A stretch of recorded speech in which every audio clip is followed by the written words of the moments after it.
يا الله صلوا على محمد وآل محمد.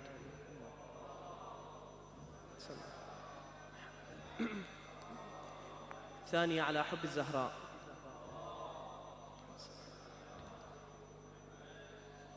ثالثة على حب الحسن والحسين. اللهم صل على محمد وآل محمد. صلى الله عليك يا مولاي يا أبا عبد الله يا ابن أمير المؤمنين وابن سيد الوصين وابن فاطمة الزهراء سيدتنا وسيدة نساء العالمين. غريب يا مظلوم كربلاء. السلام عليكم ورحمة الله وبركاته, brothers and sisters. Who is Al-Hussein, peace be upon him? He is the grandson of the Prophet Muhammad, peace be upon him, and his family. He was killed in the Battle of Karbala along with all of his companions. And then after that, after killing him and after killing his family, only the ladies have been left. They were taken from country to country for people to look and for people to gaze. And they actually wanted to spread the propaganda that Al-Imam Al-Hussein, peace be upon him, was actually a non-Muslim. They said, "Innahu khariji." He was someone that does not belong to Islam. Imagine in that day and age, someone so famous, so loved as Al-Imam Al-Hussein, peace be upon him, and they still say that he is a non-Muslim. And they still say that he was actually someone that is a rebel. Sometimes, when you hold on to the truth, all that you get is a negative impact. But that should not sway you at all. The reason being that the Prophet, peace be upon him, had a very nice narration that shows our reality today. سيأتي زمان على أمتي القابض فيهم على دينه كالقابض على جمرة. There will be a time, the Prophet says, peace be upon him and his family, there will be a time in which the person who holds on to his religion is as if holding a piece of hot coal burning in his hand. The stronger you hold on to your religion, the hotter it gets, the further it burns into your flesh. But then, at the end, you will be the one that is victorious. Many people have fought against the devil and fought against those who do not want the religion of God to prevail. But at the end, only righteousness will prevail. However much you will suffer, at the end the truth will be exposed. You have a good example in the mother of Jesus, peace be upon him, Maryam ibnat Imran, Lady Mary, peace be upon her. When she was pregnant with Jesus, peace be upon him, the first thing that people said was, "You were adulterous." But she was not. She kept quiet. She held her tears. She held her strength. And at the end, when Jesus, peace be upon him, was born, he said, "Ana Abdullah, I am the slave of God." And in that point, she kept quiet. A newborn. She held her tears, but he defended. She held her strength. He said, and at the end, that I am the gift of God was born upon my mother. So, however much you suffer, know that if you're walking on the righteous path, that finally and at the end, you will be the one to be victorious. Many people say that Al-Imam al-Hussein, peace be upon him, lost the battle of Karbala. That could not be further than the truth. The truth is, he was victorious. How, you may ask? This, all that you see here, all these ways in which we try to revive the memory of Al-Hussein, peace be upon him, that is a victory. You being here, sitting and listening to whatever that is said about Al-Hussein is a victory to Hussein. The marches, the Husseini marches outside are a victory to Hussein. People coming from all over the world to Karbala and to the epicenters in which Al-Hussein is mentioned is a victory to Hussein. Open any app in the social media. Look in it. What is the first picture that shows up? A black picture. Someone holding a flag. Someone crying. Someone beating his chest in mourning. Someone attending in a lecture. Someone distributing food on the love of Al-Imam al-Hussein, peace be upon him. This is the victory of Al-Imam al-Hussein, peace be upon him. Al-Hussein did not die, no, never. Al-Hussein lives in the heart of anyone that loves him. Whether you be a Muslim, whether you be a Buddhist, whether you be a Christian, a Jew, anyone on this world. If you have the love of Al-Imam al-Hussein in your heart, then Al-Imam al-Hussein is victorious. We do not need people to tell us how great he was. We have lived his passion and love throughout our lives. Al-Imam al-Hussein has a very lengthy story. I'll try to bring snippets here and there so that we would know who Al-Hussein is. قال الرسول صلى الله عليه وآله وسلم الحسن والحسين إمامان قاما أو قعدا. The Prophet, peace be upon him, said, Al-Hasan and Al-Hussein, they're both brothers, siblings, peace be upon them, are leaders, whether they stand or sit. Standing and sitting is a metaphor. Standing is going into war, as did the Imam al-Hussein, peace be upon him. And sitting is making a truce, as Al-Imam Hassan has done. And this starts us with our story. Al-Imam al-Hassan, peace be upon him, made a truce with whom? With Muawiyah ibn Abi Sufyan, the father of Yazid ibn Muawiyah. He made a truce that you, Muawiyah, after you die, would give the rule to Al-Imam al-Hussein and return it to its righteous owner. What did Muawiyah do? He signed it off.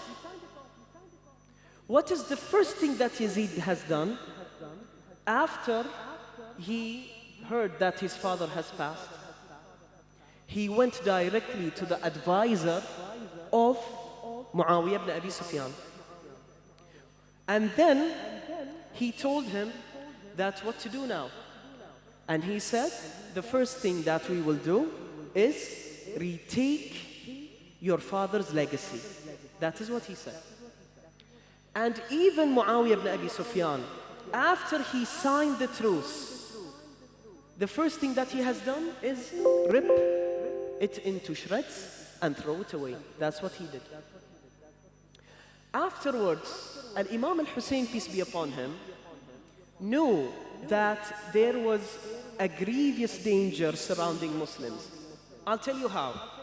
All of us here, or most of us, let's say, if not all, have heard what the Prophet, peace be upon him, said. Another narration. What was it? حسين مني وأنا من حسين أحب الله من أحب حسينا. Hussein is a part of me, and I, the Prophet, peace be upon him, says, a part of him. May God love those that love Al-Hussein, peace be upon him. So, this word that he said may not seem like much because Al-Hussein is his grandson. We all love our grandchildren, right? But The Prophet, peace be upon him, as the Quran said, وَمَا يَنطِقُ عَنِ الْهَوَىٰ إِنْ هُوَ إِلَّا وَحْيٌ يُوحَىٰ. This verse from the Quran states that the Prophet, peace be upon him, does not speak out of his own will. He speaks out of God's will and out of God's revelations. So, if you take that into perspective, you understand fully that when the Prophet said that Hussein is from me and I am from him, what he means is, I as a prophet have started Islam and Al-Hussein will keep it going. And then you say, wow, how big of, a word is that? And how great of a revelation is that? What it essentially means is that Al-Hussein, peace be upon him, kept Islam from dying out. Directly after I say this, many, especially from the other Islamic sects, would say, this is something that should not be said. It's an overestimation. How could you say that without Hussein? Then Islam would not continue. I would say it's very simple. You just have to listen to the equation. Let's have a look. There were 3 factions in Al-Medina and also 3 factions in Al-Sham. Al-Sham, the Levant, the place where the Umayyad dynasty resided, and they had their caliphate over there. So, there were 3 by 3 factions. Let's go to the Umayyad dynasty. The top hierarchy are the Umayyad dynasty, Yazid ibn Muawiyah, Muawiyah ibn Abi Sufyan, and their fathers. Okay? So these were the ruling family. They were the top faction. They had everything under their control, everything. The second faction is actually those who are very close to the Umayyad dynasty. The advisor, the military men. The third faction are people that the Prophet, called them hamajun ru'a' yan'aquna wara'a kulli na'aq. They are just as peasants. They follow anyone that takes their hand. So basically the third faction, if Al-Hussein won, they will be with Al-Hussein. If Yazid won, they will be with who? Yazid. So it doesn't make a difference. As long as they have their bread, they have their cattle, they have, their livelihood, they don't care less. So this was actually the third faction in Ash-Sham, the Levant. What about Al-Medina? Who is the top in the hierarchy in the Medina? Who is the top faction? Al-Imam Al-Hussein, peace be upon him, and his household. And then after him, the companions, Sahaba, the close companions, the ones that love Hussein, peace be upon him. And then the third faction in Al-Medina were also Hamaj al-Ru'a' yan'aquna wara'a kulli na'aq. They were also people that are very simple-minded. They don't care less. So, imagine this.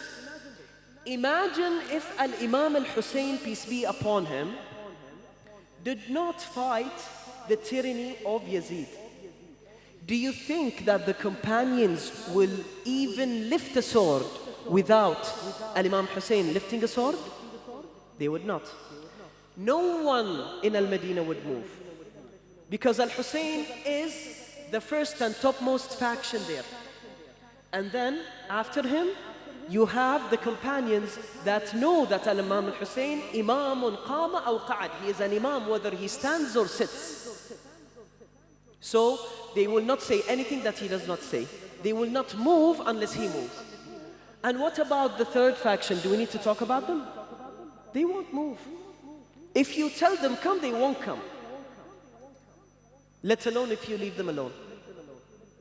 So, if Al-Hussein did not move, nobody will speak up to Yazid. Let's take things into more detail, okay? Some may say, okay, so what? Let Yazid continue and let, the Umayyad family just carry the Islamic legacy. What will happen then? Nothing will happen. That's what some people say. But The truth is revealed when you look in the history of the Umayyad dynasty. I'll give some examples. Once, Muawiyah came and wanted to pray the Jum'ah prayer. How much prostrations do we have in Jum'ah prayers? Only 2, right? He prayed 4. And after he finished, he turned to them and said, do you want any more? And they said, no, it's okay, it's fine. That was one example. Another example, which is more heinous. One person came to one of the judges that were belonging to the Umayyad dynasty. And he said, oh judge, I have something to say. The judge said, okay, go ahead. He said, my son does not recite the Quran, and I want you to punish him. He said, oh, he does not read the Quran. And then the guy said, yeah, he does not read it. Bring him to me. The guards went and they brought the boy, teenager. And the judge said, oh boy, don't you read the Quran? He was very angry. Because he's a judge, no, Islamic judge. He knows the legislation. You have to read the Quran. And then the boy said, no, I do read the Quran. Then the judge said, okay, then recite to us. Give me some verses from the Quran, if you read the Quran. What did the boy say? He said, عشق القلب الرباب فلقد شابت وشاب إن دين الله حق. And I forgot the rest. So what I just recited now are just, a few sentences from Arabic poetry. It's a well-known poetry. Imagine what the judge said. The judge did not say, oh, this is not Quran. The judge turned his face towards the accuser, the man, the father, and said, your boy is now reading Quran. How do you say he does not read Quran? Imagine an Islamic judge next to the Levant, next to the Umayyad dynasty. He does not even know what is Quran and what is not. Islamic judge. I'm not talking about a person, a scholar. It is haram per the Islamic legislation to be a judge unless you reach the highest level of knowledgeness of knowledge. So he actually should be at that level, and he does not know Quran from non-Quran. Here, if I, for example, recite the Quran, and if I miss not a letter, if I miss a small haraka, an accent of Quran, I don't pronounce it correctly, what will everybody here say? They will correct me, right or not? Let's give an example, because among us we have some of our friends that may not be Muslim. Let's give them an example. I want the microphone to pick up the sound. وَمَا يَنْطِقُ عَنِ الْهَوَى. Correct. وَلَقَدْ رَآهُ نَزْلَةً أُخْرَى فَبِأَيِّ آلَاءِ رَبِّكُمَا تُكَذِّبَانِ. Are you judges? You are not, but you know. Imagine a judge in the Umayyad dynasty not knowing. I'll give you another example. What did they say about Al-Imam Ali ibn Abi Talib, peace be upon him, when he was killed? The father of Al-Hussein. You know the father of the Hussein? He is the son-in-law for the Prophet, peace be upon him. He married, his daughter, Fatima, peace be upon her. Does anyone in current times of Muslims, does anyone doubt how much Al-Imam Ali ibn Abi Talib was important to the Prophet and to Islam? Nobody. Imagine when Al-Imam Ali was killed, what did the people say in Sham? I think you all remember this word. The word that hurts us so deeply, the propaganda that was given. أَوَكَانَ عَلِيٌّ يُصَلِّي Inna lillahi wa inna ilayhi raji'un. People in the Levant thought that Ali was kafir, Hussein was kafir. This is how much the Umayyad dynasty controlled everything that was happening in the Levant, to the extent that people think that Al-Imam Ali ibn Abi Talib was a kafir. Imagine that. La hawla wa la quwwata illa billah. So imagine what was happening in the Levant, how far they were from Islam, how far they were from the legislation of the Prophet, peace be upon him. What would happen if that dynasty controlled all of the Islamic regions? Yazid had a plan to invade Al-Medina, and he did. And he did. Yazid had 3 years to live when he was a caliph. In the first year, he killed Al-Imam Al-Hussein, peace be upon him, and his family and his companion. 37 men. 37 men, along with, many children that died in the way. This is the first thing. Sorry? Oh, sorry, 73. 73, I flipped them around. 73. Thank you very much. In the second year, he attacked Al-Medina في وقعة الحرة. It is said in the narration that 1,000 ladies in Medina begot from adultery, from rape that was done by the militants of Yazid. In the third year, he attacked the Kaaba with the catapult. The Kaaba, which is the holiest of holies in Islam. He threw it, and that was not enough. After the catapults actually demolished the part of the wall, he lit it on fire. You all know, in this day, what we do, not we, I mean what people do when they want to protest something so strongly. They burn it. How many Qur'ans were burned? Just on opposition to Muslims. Many, right? Because that was the way. That is what Yazid has done. To what? The holiest of holies, the Kaaba. Imagine if Yazid controlled all of Islam. What would happen? Would we be gathering in such a place? Or would we be somewhere very else?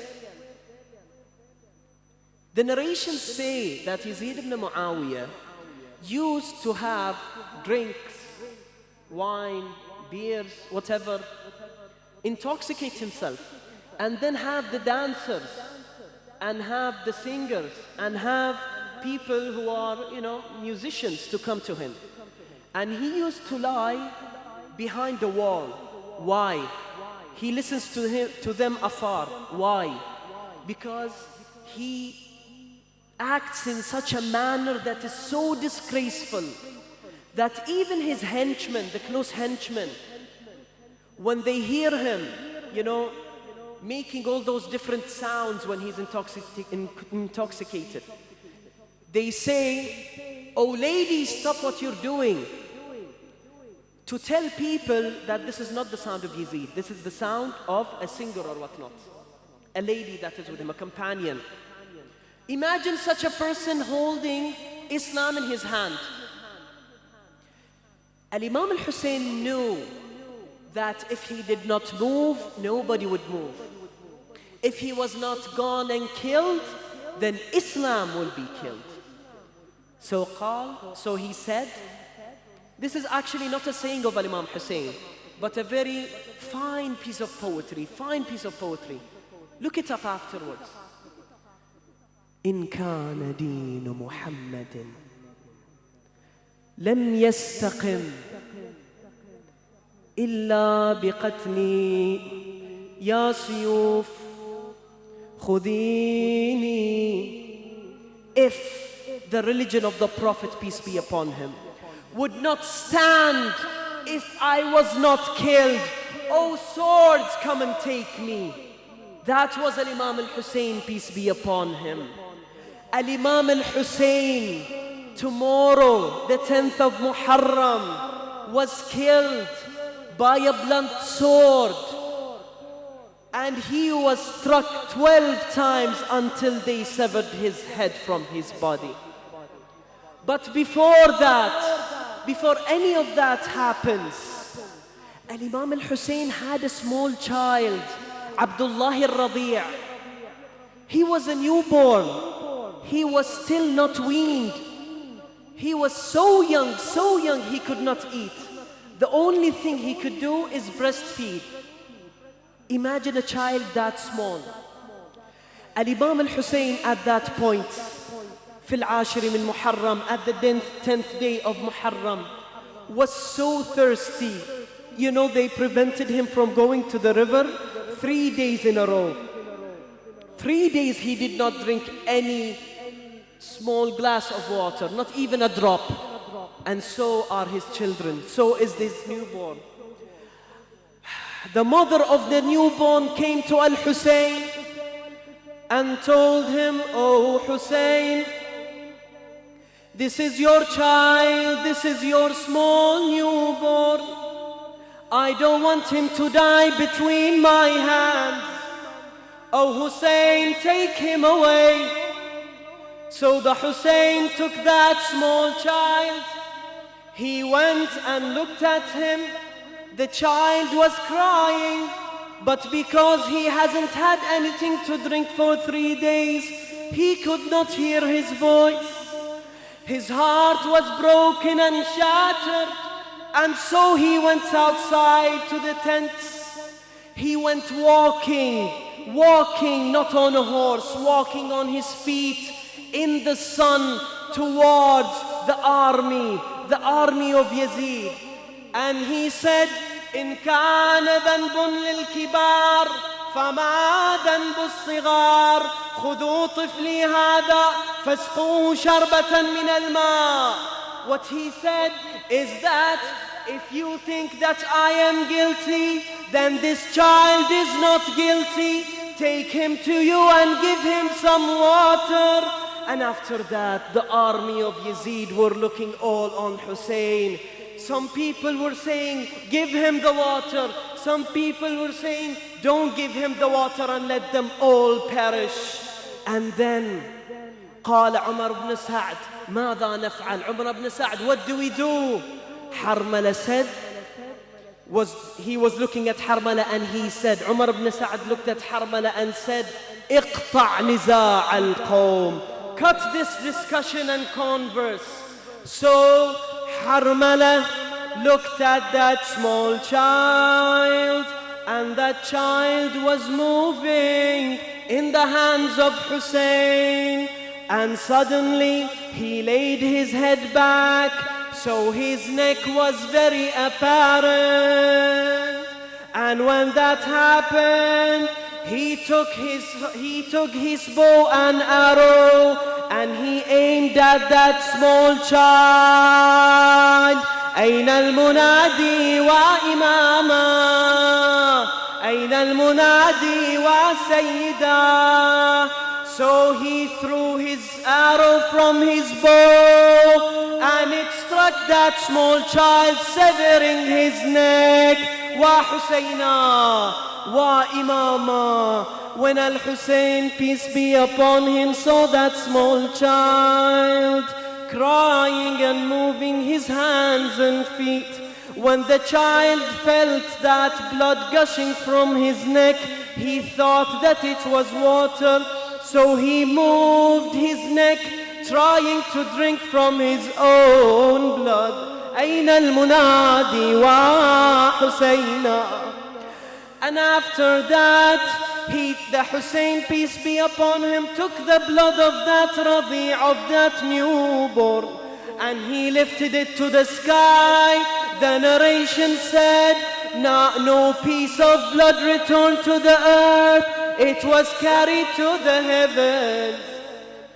And then Al-Hussein, peace be upon him, knew that those guys are coming to kill him and all his family, and there is no hope. So he lifted his hands to the sky. He had the final dua. There is a dua that Imam al-Hussein, peace be upon him, recited. You all know this dua, but you may not know that he actually said this dua before his martyrdom in Karbala. Al-Hussein, peace be upon him, said, Allahumma anta thiqati fi kulli karb wa raja'i fi kulli shidda وأنتني في كل أمر نزل بي ثقة وعدا. كم من هم يضعف فيه الفؤاد وتقل فيه الحيلة ويخذل فيه الصديق ويشمت فيه العدو. أنزلته بك وشكوته إليك رغبة مني عمن سواك. يا الله، بالحسين الوجيه وأمه وأخيه والتسعة المعصومين من ذريته وبنيه، اقض حوائجنا، يسر أمورنا، اغفر ذنوبنا، ارحمنا وعافنا وأعدنا على أيام الحسين بحق الصلاة على محمد وآل محمد.